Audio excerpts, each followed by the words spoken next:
त्रयोदशी व्रत महत्तम। त्रयोदशी अर्थात प्रदोष का व्रत करने वाला मनुष्य सदा सुखी रहता है। उससे संपूर्ण पापों का नाश इस व्रत से हो जाता है। इस व्रत को करने से विधवा स्त्रियों को अधर्म से ग्लानि होती है और सुहागन स्त्रियों का सुहाग सदा अटल रहता है। बंदी कारागार से छूट जाता है। जो स्त्री पुरुष जिस कामना को लेकर इस व्रत को करते हैं उनकी सभी मनोकामनाएं कैलाशपति शंकर पूरी करते हैं। सूत जी कहते हैं, त्रयोदशी का व्रत करने वालों को 100 गऊ दान करने का फल प्राप्त होता है। इस व्रत को जो भी मनुष्य पूरे विधि विधान और तन मन धन से करते हैं उनके सभी दुख और क्लेश दूर हो जाते हैं। सभी माता बहनों को 11 त्रयोदशी या पूरे वर्ष की 26 त्रयोदशी पूरी करने के बाद उसका उद्यापन करना चाहिए।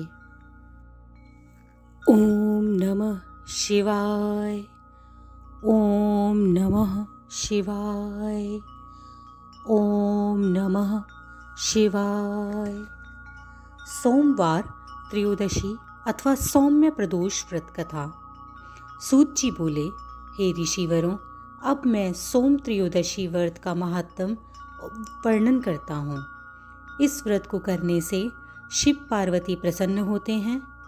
प्रातः स्नानादि कर शुद्ध पवित्र होकर शिव पार्वती का ध्यान करके पूजन करें और उन्हें अर्घ्य दें। ओम नमः शिवाय मंत्र का 108 बार जाप करें और फिर स्तुति करें कि हे प्रभु, मैं इस दुख सागर में गोते खाता हुआ ऋण भार से दबा और ग्रह दशा से ग्रसित हूँ।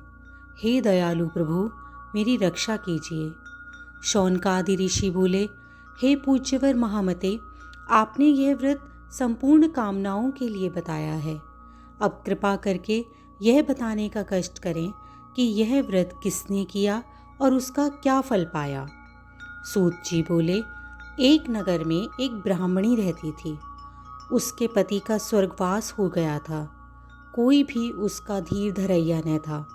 इसलिए वह सुबह होते ही अपने पुत्र के साथ भीख मांगने निकल जाती थी और जो कुछ भी भिक्षा मिलती उसी से वह अपना और अपने पुत्र का पेट भरती थी। एक दिन ब्राह्मणी भीख मांगकर लौट रही थी तो उसे एक लड़का मिला।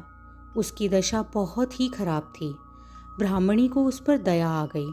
वह उसे अपने साथ घर ले आई। वह लड़का विदर्भ का राजकुमार था। पड़ोसी राज्य ने उसके पिता पर आक्रमण करके उसके राज्य पर कब्जा कर लिया था, इसलिए वह मारा मारा फिर रहा था। ब्राह्मणी के घर पर वह ब्राह्मण कुमार के साथ रहकर पलने लगा। एक दिन ब्राह्मण कुमार और राजकुमार खेल रहे थे। उन्हें वहाँ गंधर्व कन्याओं ने देख लिया। वे राजकुमार पर मोहित हो गईं। ब्राह्मण कुमार तो घर लौट आया, लेकिन राजकुमार अंशुमति नामक गंधर्व कन्या के साथ बात करता हुआ रह गया।